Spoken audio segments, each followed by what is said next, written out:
Hello everybody. आज हम discuss करेंगे ग्रामर का वही सबसे इम्पोर्टेंट टॉपिक टेंस का नेक्स्ट पार्ट। हमने हमारे लास्ट 2 पार्ट्स में प्रेजेंट टेंस के बारे में डिस्कस किया था। आज हम डिस्कस करने जा रहे हैं पास्ट टेंस के बारे में। इस वीडियो को देखने से पहले डियर स्टूडेंट्स, आप इस चैनल को सब्सक्राइब कर लीजिए। अगर अभी तक आपने नहीं किया है तो बेल आइकॉन प्रेस कर लीजिए ताकि आगे के नोटिफिकेशंस आपको टाइमली प्राप्त हो जाए। पास्ट टेंस के बारे में बात करें तो इसके लिए कहा जाता है कि जब एक्शन पास्ट में शुरू होकर पास्ट में ही खत्म हो गया हो तो वो पास्ट के नाम से जाना जाता है। या यूं कहें, आप समझ सकते हैं कि आज प्रेजेंट में जो कुछ चल रहा है इससे पहले हमने किसी एक्शन को शुरू किया और उसको वहीं खत्म कर दिया तो वो हमारा पास्ट टेंस रहा। Action started and finished in past known as past tense. जैसे पास्ट का एक एग्जाम्पल लिया, I went there yesterday. Yesterday हमारा पास्ट से रिलेटेड यहाँ एक एडवर्ब है जिससे हमारा क्लियर हो जाता है कि ये पास्ट टेंस है। अगर हम नेक्स्ट पार्ट में जाते हैं अपने, तो यहाँ हम जानेंगे कि कैसे सिंपल पास्ट टेंस उसके पैटर्न के जरिए समझा जा सकता है। वही जैसे अपन ने प्रेजेंट में बात की थी कि कोई भी टेंस हो वो 4 पार्ट्स में डिवाइड किए जाते हैं, positive, negative, interrogative, interrogative negative. इसी तरीके से सिंपल पास्ट टेंस को भी 4 पार्ट्स में डिवाइड किया जाएगा। पॉजिटिव अगर सेंटेंसेस की बात करेंगे हम सिंपल पास्ट टेंस में, तो यहाँ हम पढ़ेंगे कि सब्जेक्ट के बाद में हमें वर्ब की सेकंड फॉर्म यूज़ करनी है। प्रेजेंट सिंपल में सब्जेक्ट के बाद वर्ब की सेकंड फॉर्म, फिर ऑब्जेक्ट आपका। जब नेगेटिव बनाएंगे तो हमें हेल्पिंग वर्ब डिड को यूज़ करना है और डिड के साथ में ऑलवेज वर्ब की फर्स्ट फॉर्म यूज़ होती है। आपको नेगेटिव होने की वजह से थर्ड प्लेस में नोट यूज़ करना है। इंटेरोगेटिव की बात करेंगे तो डिड सब्जेक्ट से पहले यूज़ हो जाएगा और उसके बाद में सब्जेक्ट के बाद वर्ब की फर्स्ट फॉर्म। जैसा कि मैंने कहा, डिड के साथ वर्ब की फर्स्ट फॉर्म ही यूज़ होती है। अगर हम कभी नेगेटिव इंटेरोगेटिव की भी बात करते हैं तो जहाँ क्वेश्चन भी होते हैं और नेगेटिव साइंस भी निकलता है, तो हेल्पिंग वर्ब सब्जेक्ट से पहले यूज़ हो जाती है और उसके बाद हम सब्जेक्ट के बाद में नोट यूज़ कर लेते हैं। क्वेश्चन वर्ड यूज़ करना होता है तो वो बिगिनिंग में चला जाता है हमारा। फॉर एग्जाम्पल्स आप नीचे देख सकते हैं, he met his wife 6 years ago, there was a movie yesterday. इसमें अगो, यस्टरडे इस टाइप के वर्ड्स है जो हमें ये क्लियर कर रहे हैं कि ये पास्ट में जा रहा है। डियर स्टूडेंट्स, अब बात कर लेते हैं अपन पास्ट कॉन्टिन्यूअस टेंस की। कॉन्टिन्यूअस जिसको हम प्रोग्रेसिव के नाम से भी जानते हैं। प्रेजेंट कॉन्टिन्यूअस के दौरान हमने बात की थी कि काम शुरू हो जाता है लेकिन ख़त्म नहीं होता है तो वो प्रोग्रेसिव या कॉन्टिन्यूअस के नाम से जानते हैं। जब बात पास्ट कॉन्टिन्यूअस की होगी तो काम का शुरू होना पास्ट में ही रहेगा और जिस पॉइंट ऑफ टाइम की बात कर रहे हैं, जिस समय की बात कर रहे हैं, उस समय वो काम ख़त्म नहीं होगा। जैसे एग्जाम्पल के तौर पे बात की अपन ने कि my brother was working yesterday at 7, यानी यस्टरडे ये पास्ट क्लियर कर गया और सेंटेंस ये जा रहा है कि वह काम को कर रहा था उस समय, जिस समय की बात की जा रही है। जैसे यस्टरडे 7 o'clock की बात कर रहे हैं तो उस समय वह काम कर रहा था, ख़त्म नहीं हुआ था। शुरू हो गया था लेकिन उस समय उसका काम ख़त्म नहीं हुआ था। एक और एग्जाम्पल से देखा कि last night I was studying alone in my room. Last night यह उसको पास्ट को क्लियर कर गई और उसके बाद में वो कंटिन्यूटी में अपना काम कर रहा था, स्टडी कर रहा था। देखिए अक्सर क्या होता है कि पास्ट के जो फॉर्मेट्स होते हैं वो डबल फॉर्मेट में हमें नज़र आते हैं क्योंकि वहाँ कंबाइंड सेंटेंसेस यूज़ किए जाते हैं। जब पास्ट कॉन्टिन्यूस हम बनाते हैं तो अक्सर उसका पास्ट इंडेफिनिट भी आते हैं, 2 पास्ट कॉन्टिन्यूस भी कंबाइन हो जाते हैं।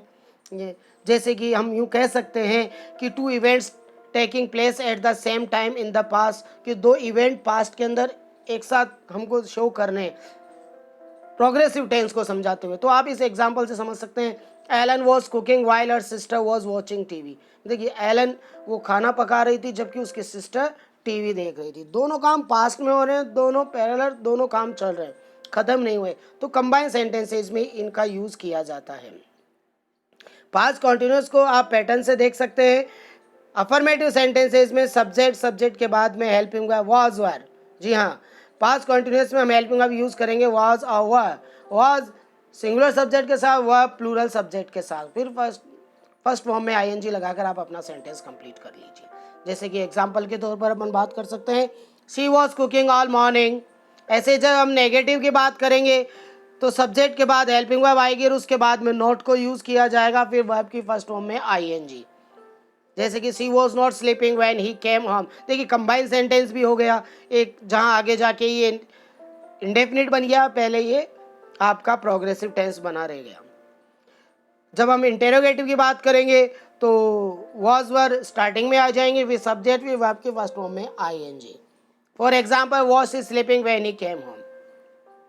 ऐसे ही जब आप नेगेटिव इंटेरोगेटिव बनाएंगे तो सब्जेक्ट के बाद आप नोट यूज कर लीजिए। क्वेश्चन वर्ड यूज करना है तो आप बिगिनिंग में लगा लीजिए ये। ओके, अब अपन बात करते हैं कि पास्ट परफेक्ट टेंस क्या होते हैं। पास्ट परफेक्ट टेंस, पास्ट में कोई काम शुरू हुआ और जिस पॉइंट ऑफ टाइम की बात कर रहे हैं उस समय वो काम खत्म हो चुका था। जिस समय बात की जा रही है वहां वो काम खत्म हो चुका था उस समय। ये अक्सर कंबाइन सेंटेंसेस में ही देखे जाते हैं। पास्ट परफेक्ट के साथ में इंडेफिनिट भी कंबाइन किया जाता है या फिर कॉन्टिन्यूअस भी अपन यूज करते हैं। इसमें पार्टिसिपल फॉर्म यूज की जाती है हेड के साथ में, थर्ड फॉर्म अपन यूज करेंगे। फॉर एग्जांपल के तौर पे अपन ने देख लिया, I notice that he had left his book behind.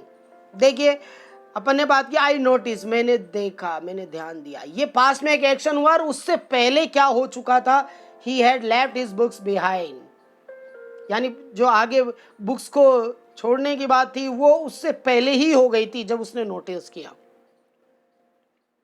आप पास्ट परफेक्ट को अपने इस फॉर्मेट से भी समझ सकते हैं, subject then had then past participle form, जिसको अपन थर्ड फॉर्म कहते हैं। For example she had finished the test. ऐसे अगर नेगेटिव में जाएंगे तो थर्ड प्लेस पे नोट लगा लीजिए, she had finished the test. और अगर अपन इंटेरोगेटिव की बात करेंगे तो आप हेल्पिंग वर्ब अपनी हेड पहले यूज कर लीजिए। For example had she finished the test. Dear students, अब बात कर लेते हैं अपन पास्ट के लास्ट स्टेज की, पास्ट परफेक्ट कॉन्टिन्यूअस टेंस। इसमें हम प्रेजेंट परफेक्ट कॉन्टिन्यूअस की तरह बीन यूज करेंगे, वर्ब की फर्स्ट फॉर्म में आईएनजी यूज करेंगे, फिर सिंस फोर भी होंगे, टाइम भी होगा, बिल्कुल वही रहेगा। बस फर्क ये है कि ये पास्ट है तो जहां हमने प्रेजेंट परफेक्ट कॉन्टिन्यूअस में हैज हैव यूज किया है यहाँ हेल्पिंग वर्ब हैड यूज हो जाएगी। परफेक्ट कॉन्टिन्यूअस, क्योंकि ये परफेक्ट और कॉन्टिन्यूअस दोनों का कॉम्बिनेशन है। परफेक्ट के लिए हम यहाँ हेल्पिंग वर्ब हैड यूज करेंगे, कॉन्टिन्यूअस के लिए हम यहाँ बीन लगाने के बाद आईएनजी वर्ब की फर्स्ट फॉर्म में। अफर्मेटिव सेंटेंस की बात करते हैं तो देखिए subject had then been then first form of verb और उसमें आईएनजी, इसके बाद ऑब्जेक्ट लगाकर हम सिंस फोर और फिर लास्ट में टाइम।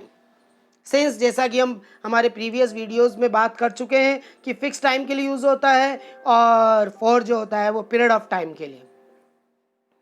जैसे कि एग्जांपल के तौर पे they had been playing tennis, अब इसमें टाइम आगे और ऐड कर देंगे आप तो वो परफेक्ट कंटिन्यूअस का एक परफेक्ट एग्जांपल हो जाएगा। They had been playing tennis since morning. ऐसे ही अगर अपन नेगेटिव की बात करें, they had not been playing tennis, अब आगे आप इसमें समय जोड़ दीजिए फॉर 2 hours।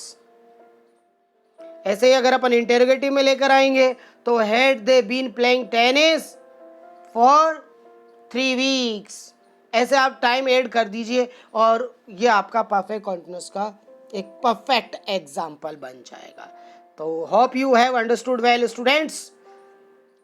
हमने प्रेजेंट टेंस कंप्लीट कर लिया, पास्ट कंप्लीट कर लिया, बिल्कुल शॉर्ट पैटर्न में आप इनकी प्रैक्टिस कर सकते हैं।